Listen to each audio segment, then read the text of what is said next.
नमस्कार दोस्तों। तो आज की वीडियो हमारी विक्रम सोलर लिमिटेड है। फिलहाल तो आपको पता है कि इसमें गिरावट देखने को मिली है पिछले 5 दिन में, अभी आप देख सकते हैं।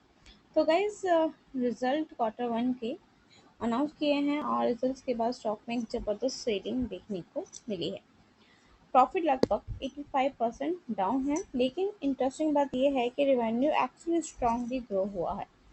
गाइस, मैं आपको बता दूं कि विक्रम सोलर का कंसोलिडेटेड रेवेन्यू लगभग 1563 करोड़ के आसपास रहा, जो पिछले साल के मुकाबले आप जो पहले 1134 करोड़ पे था, उसके कंपैरिजन में 38% हायर है। यानी कि टॉप लाइन ग्रोथ स्ट्रॉन्ग है, लेकिन प्रॉब्लम प्रॉफिट में है। कंसोलिडेटेड नेट प्रॉफिट लगभग 19.8 करोड़ रहा, जो कि पिछले साल 133 करोड़ के आसपास था, उनको 85% के डाउन देखने को मिला। एंड रिवेन्यू में 38% तक का प्रॉफिट है, तो रिवेन्यू में 85% तक का डाउन देखने को मिला है। ये रिजल्ट का सबसे बड़ा नेगेटिव पॉइंट है। अब सबसे इम्पोर्टेंट क्वेश्चन ये है कि प्रॉफिट इतना शार्पली क्यों गिरा है। देखिए, मेन रीजन है इनपुट कॉस्ट प्रेशर पर। कंपनी की मटेरियल और सर्विस कॉस्ट में सिग्निफिकेंटली इंक्रीज हुआ है। स्टैंड अलोन बेसिस पर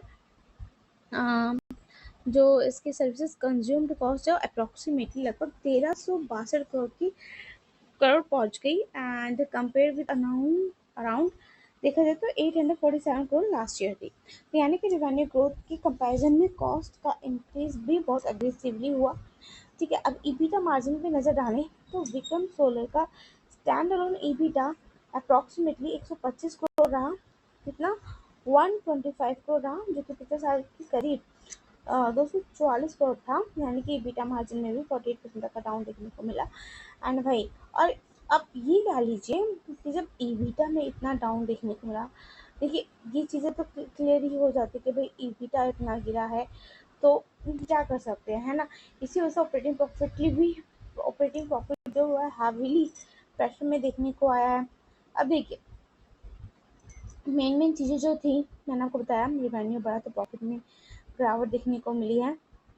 लेकिन क्या है कि विक्रम सोलर के स्टैंडर्ड ईबीटा में जिस तरीके से गिरावट आई और इसके ईबीटा मार्जिन में चीज़ें, मतलब कंपनी का अपनी तरह से रिवेन्यू जो है जनरेट कर रही है, लेकिन रिवेन्यू से प्रॉफिट जनरेट करने की एफिशिएंसी शार्पली रिड्यूस हो गई है। ये बात मैं आप लोग को बताना चाहती हूँ कि यहाँ एक इंटरेस्टिंग कॉन्ट्राडिक्शन ये है कि सोलर बिजनेस में डिमांड आप कह लीजिए स्ट्रांग है, कंपनी का रिवेन्यू भी ग्रो कर रहा है, ऑर्डर बुक भी सिग्निफिकेंट है। लेकिन अगर मैन्युफैक्चरिंग कॉस्ट और रॉ मटेरियल कॉस्ट इतनी रैपिडली बढ़ जाए कि मार्जिन कोलैप्स हो जाए, तो हाई रिवेन्यू ग्रोथ का बेनिफिट भी शेयर होल्डर तक नहीं पहुंचता। इसलिए विक्रम सोलर के लिए अब सिर्फ सेल्स ग्रोथ देखना इनफ नहीं है। इन्वेस्टर्स को नेक्स्ट फ्यू क्वार्टर्स में सबसे पहले ईबीटा मार्जिन रिकवरी देखनी होगी।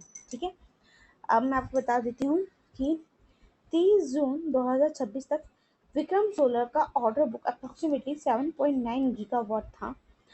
ये कंपनी की फ्यूचर रेवेन्यू विजिबिलिटी के लिए पॉजिटिव पॉइंट है, यानी डिमांड पाइपलाइन कंप्लीटली वीक नहीं है।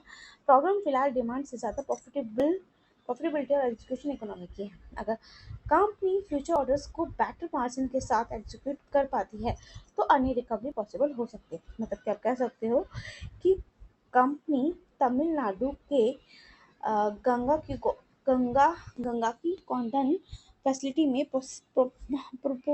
प्रपोज्ड वेफर और इनगॉट मैन्युफैक्चरिंग कैपेसिटी को 6 गीगावाट से बढ़ाकर 9 गीगावाट कर दे, तो एक डिसीजन काफ़ी अच्छा हो सकता है। मतलब इस एक्सपेंशन के लिए इन्वेस्टमेंट लगभग इसमें जो लगेगा वो 5589 करोड़ तक का है।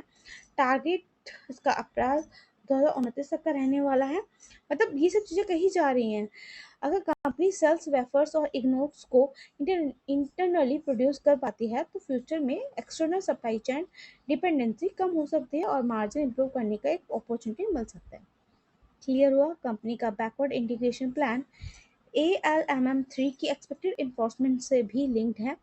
ALMM3 की जून 2028 से इफेक्टिव होने की एक्सपेक्टेशन के साथ डोमेस्टिक मैन्युफैक्चरिंग कैपेबिलिटी का इम्पोर्टेंट बढ़ सकता है। तो विक्रम सोलर अगर तब तक वेफर इग्नोट और सेल्फ मैन्युफैक्चरिंग सक्सेसफुली स्केल कर लेता है, तो कंपनी को डोमेस्टिक सोलर सप्लाई चेन में भी स्ट्रेटेजिक एडवांटेज मिल सकता है। तो एक अपॉर्चुनिटी है 2028 से लेकर 2029 का।